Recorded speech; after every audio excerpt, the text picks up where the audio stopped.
Independent ডিজিটালে আপনাদের স্বাগত। আপনারা জানেন ডোনাল্ড ট্রাম্প নির্বাচিত হওয়ার পর গত 20 জানুয়ারি তিনি অভিষিক্ত হয়েছেন।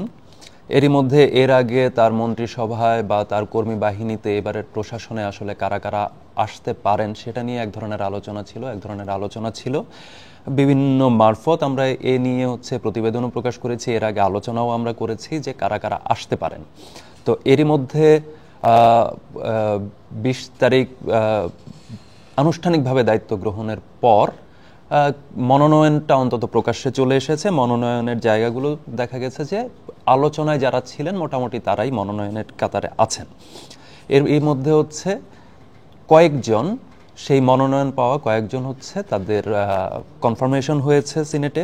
সেই কনফার্মেশন যারা পেয়েছেন, একজন অর্থ মন্ত্রণালয়ের ট্রেজারি সেক্রেটারি পদে স্কট বেসেন্ট, আর এরপরে আছেন ডিফেন্স সেক্রেটারি, যদিও তিনি মন্ত্রণালয়ের নামটি বদলে ওয়ার মিনিস্ট্রি রাখতে চান। এটা অবশ্য আমেরিকার ক্ষেত্রে এটা খাটতেই পারে, কারণ দেশে দেশে বিভিন্ন জায়গায় যুদ্ধে আমেরিকার যে সংযুক্তি সেটাকে বিবেচনা নিলে ডিফেন্স মিনিস্ট্রির বদলে আসলে ওয়ার মিনিস্ট্রি নামটি দেওয়াই বেটার।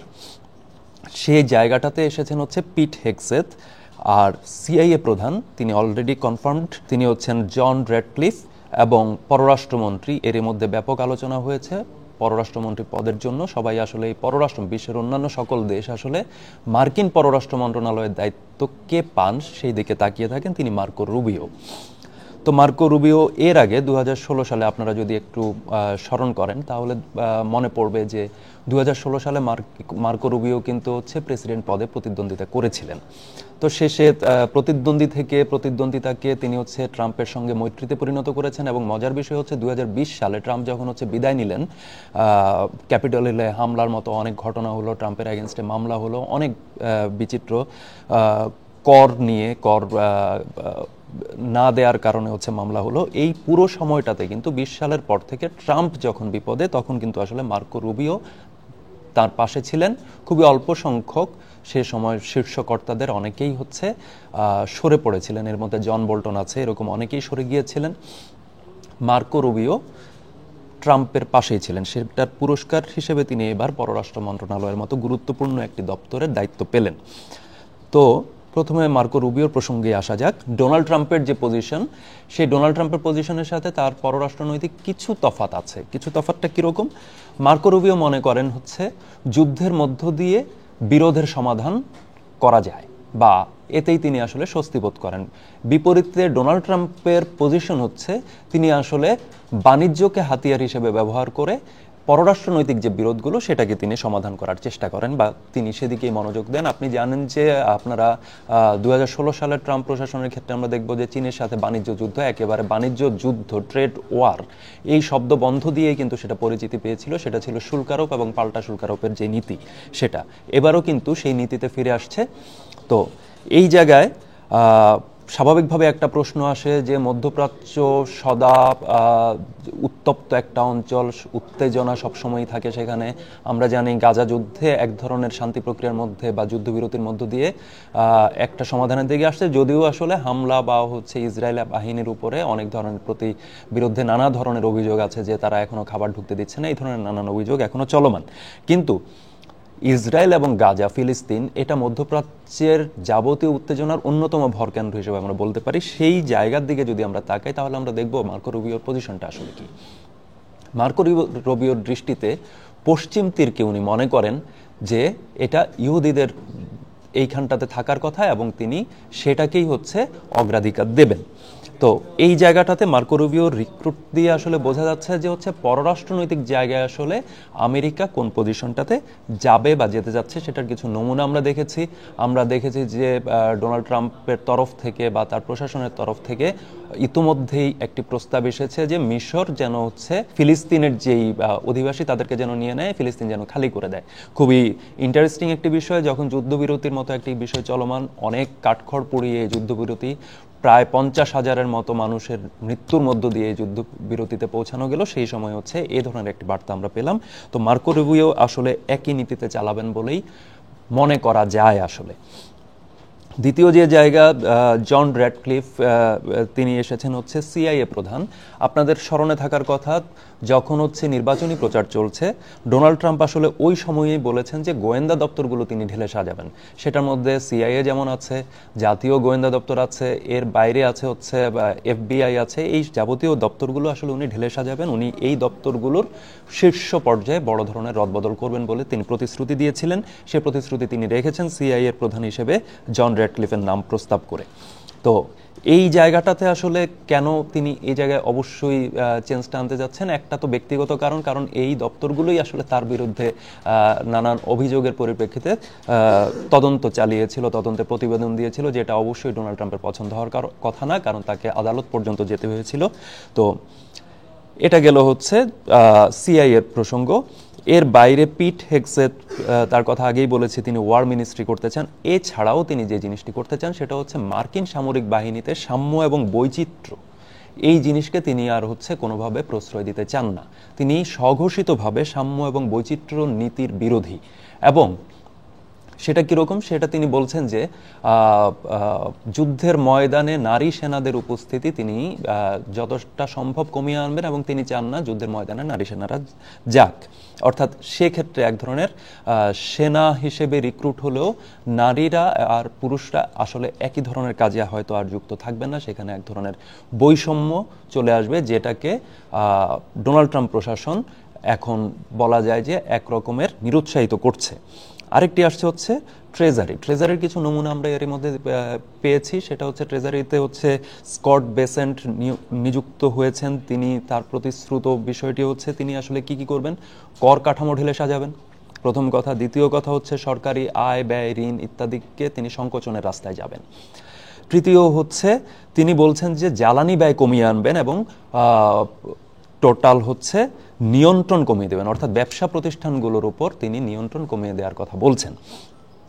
তো নিম্ন জ্বালানি ব্যয়, এই চারজন হচ্ছে এখন পর্যন্ত আমরা জানি যে তারা সিনেটে কনফার্মড হয়েছেন, তারা এই পদে বসতে যাচ্ছেন। এর বাইরে খেয়াল করুন যে স্কট বেসেন্টের সাথে হচ্ছে রবার্ট এফ কেনেডি জুনিয়র, যিনি হচ্ছে হেলথ এবং মেডিকেল সেক্টরে অর্থাৎ স্বাস্থ্য মন্ত্রণালয়ের দায়িত্বে যাচ্ছেন, মনোনয়ন পেয়েছেন তিনি এখনও হচ্ছে সেটার অনুমোদন পাননি, সিনেটে অনুমোদিত হয়নি তার পদটি। তাকে নিয়ে কিন্তু এরই মধ্যে তার কোনো স্বাস্থ্য খাতে তার কোনো এক্সপার্টাইজ নাই, তিনি ভ্যাকসিনের ঘোরতর বিরোধী, তিনি এই ধরনের নানা স্বাস্থ্য বিষয়ক সতর্কতা নিয়ে তিনি সন্দিহান, বিভিন্ন সময় তিনি সন্দেহ প্রকাশ করেছেন। তো হেলথ সেক্টরের এক্সপার্টরা কিন্তু তাকে নিয়ে বেশ শঙ্কায় আছেন। তিনি বলছেন যে তারা বলছেন তিনি এলে একটা ডিজাস্টার হতে পারে হেলথ সেক্টরে। এর বাইরে আছেন অ্যাটর্নি জেনারেল পাম বন্ডি। হোমল্যান্ড সিকিউরিটির দায়িত্ব পাচ্ছেন ক্রিস্টি নোয়েম। হোমল্যান্ড সিকিউরিটি আসলে মার্কিন প্রশাসনের খুবই গুরুত্বপূর্ণ একটি দপ্তর, যার অধীনে ফিজিক্যাল এবং ভার্চুয়াল স্পেসের প্রায় পুরোটাই হচ্ছে তার তত্ত্বাবধানে থাকে। এক্ষেত্রে আইস অর্থাৎ ইমিগ্রেশন অ্যান্ড কাস্টমস এনফোর্সমেন্ট যে বাহিনীটি থাকে, যারা হচ্ছে অবৈধ অভিবাসী খুঁজে বের করে বা তাদের আটকের এক ধরনের এখতিয়ার যাদের আছে, বিগত প্রশাসনের সময় এই আইস পুলিশের তৎপরতা নিয়ে ব্যাপক সমালোচনা হয়েছিল। আদালত চত্বর পর্যন্ত তারা অভিযান চালিয়েছেন, যেটার আসলে মার্কিন নীতি অনুযায়ী যেটার আসলে এখতিয়ার ছিল না। এবারও তেমনটা হতে পারে, কারণ ক্রিস্টি নোয়েমো হচ্ছে অবৈধ অভিবাসী বিষয়ে তার অবস্থান বেশ কট্টর। একই সাথে তার পাশে পাচ্ছেন তিনি টম হোম্যানকে, যদি তারা মনোনয়ন পান দুজনই। টম হোম্যান কিন্তু গেল ট্রাম্প প্রশাসনের সময়ের বর্ডার জার, এবারও তিনি বর্ডার জার হিসেবেই মনোনয়ন পেয়েছেন। ফলে এ দুজনের যুগলবন্দিটা অবৈধ অভিবাসীদের জন্য বা শরণার্থীদের জন্য বেশ একটা তিতকুটি অভিজ্ঞতা এনে দিতে পারে। এর পাশাপাশি আছেন এনার্জি সেক্রেটারি হিসেবে ক্রিস রাইট, যার স্লোগান বা যিনি ট্রাম্পের সেই স্লোগানটিকে হচ্ছে আত্মস্থ করেছেন যে drill baby drill. Drill baby drill স্লোগানটি আসলে কি, সেটা বলছে যে হচ্ছে আরও বেশি জ্বালানি তেল উত্তোলন করো। এই আরও বেশি জ্বালানি তেল উত্তোলনের সাথে যদি আপনি ইতোমধ্যে সিনেটে কনফার্ম হওয়া ট্রেজারি সেক্রেটারি স্কট বেসেন্টকে মিলিয়ে নেন, স্কট বেসেন্ট বলছে নিম্ন জ্বালানি ব্যয়। তো তার নীতিতে যে নিম্ন জ্বালানি ব্যয় সেটিকে যদি বাস্তবায়ন করতে হয়, তাহলে ক্রিস রাইটকে সেই ড্রিল বেবি ড্রিল করে দেখাতে হবে।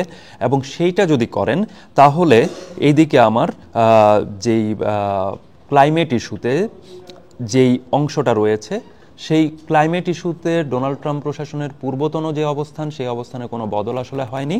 সেই অবস্থানকে তারা দেখছেন হচ্ছে ক্লাইমেট আসলে একটা হোক্স। ডোনাল্ড ট্রাম্পের সেই বিখ্যাত বক্তৃতাতেও তিনি বারবার বলেছেন ক্লাইমেট চেঞ্জ একটা হোক্স, একটা গুজব ছাড়া তিনি আর কিছু এটার মধ্যে দেখেন না। ক্রিস রাইটও কিন্তু একই কথা বলেন, তিনি বলছেন আরেকটু এগিয়ে, সেটা হচ্ছে ক্লাইমেট চেঞ্জ নিয়ে ডেমোক্রেটদের আলাপটা হচ্ছে সোভিয়েত যুগের কমিউনিজম নিয়ে আলাপের সমানুপাতিক। অর্থাৎ এই জায়গায় ট্রাম্প প্রশাসনে বেশ কট্টর এক ধরনের আয়োজন কিন্তু সম্পন্ন হয়েছে। একদিকে ট্রেজারির সাথে এসে আমার এনার্জি সেক্রেটারির পজিশন এবং তার সাথে ক্লাইমেট সেক্রেটারি, এই জায়গাগুলো কিন্তু মিলে যাচ্ছে অনেকখানি। আরেকটা হচ্ছে মাইক ওয়ালজ জাতীয় নিরাপত্তা উপদেষ্টার মনোনয়ন পেয়েছেন। তিনি রক্ষণশীল তো বটেই, তিনি মনে করেন যে যুক্তরাষ্ট্রের বিভিন্ন ধরনের সন্ত্রাসী বিভিন্ন কর্মকাণ্ড বিভিন্ন সময় যেগুলো হয় সেটার সাথে আসলে যুক্ত হচ্ছে ইসলামিক বিভিন্ন দেশ থেকে আগত অভিবাসীরা।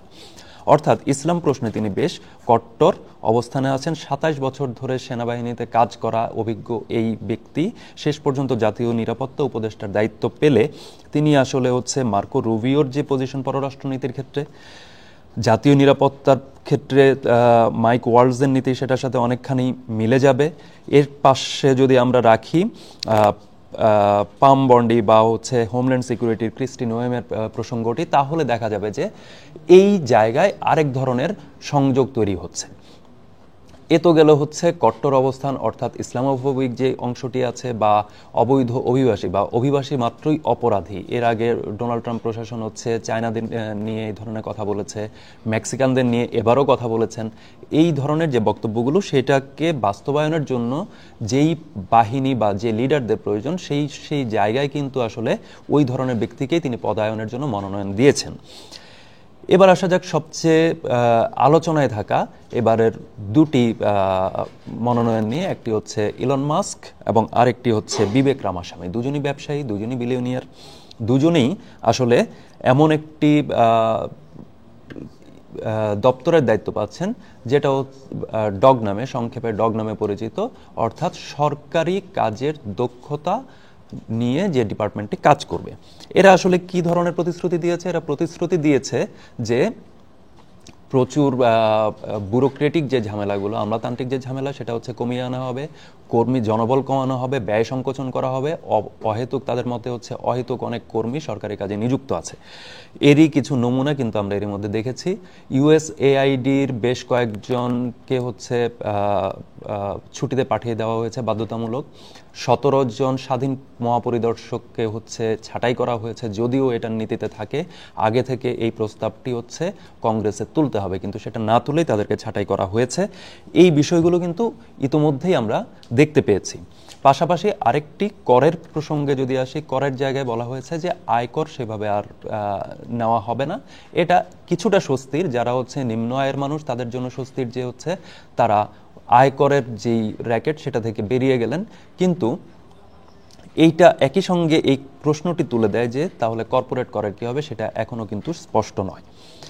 তো এখন পর্যন্ত আমাদের হাতে এই কয়েকজনের বিষয় আছে। এর পাশে হচ্ছে আরও কয়েকজন মনোনয়ন পাওয়া কিন্তু অনুমোদন এখনও নিশ্চিত না হওয়া কয়েকজন আছেন। একজন আছেন মাইক হুকাবি, যিনি ইসরায়েলের হয়তো মার্কিন বিশেষ দূত হতে যাচ্ছেন। মাইক হুকাবির অবস্থানও কিন্তু ইসরায়েল এবং ফিলিস্তিন প্রশ্নে খুবই কট্টর অবস্থানে। তিনি মনে করেন যে ফিলিস্তিন ভূমির অধিকাংশ অঞ্চলটি আসলে ইহুদিদের। এবং সুসি উইলস তিনি যাচ্ছেন হচ্ছে হোয়াইট হাউসের চিফ অফ স্টাফ পদে মনোনয়ন পেয়েছেন। শেষ পর্যন্ত তাদের কতজন আসলে সিনেটের অনুমোদন ডিঙিয়ে আসতে পারেন সেটা আমরা দেখব। তবে এখন পর্যন্ত যা বোঝা যাচ্ছে, এই মনোনয়নপ্রাপ্তরা যদি শেষ পর্যন্ত প্রশাসনে নিজ নিজ পদে বসতে পারেন, তাহলে ডোনাল্ড ট্রাম্প প্রশাসন আসলে আমেরিকা এবং আমেরিকার বাইরে অনেক কিছুই আসলে খোলনলচে বদলে দেবে।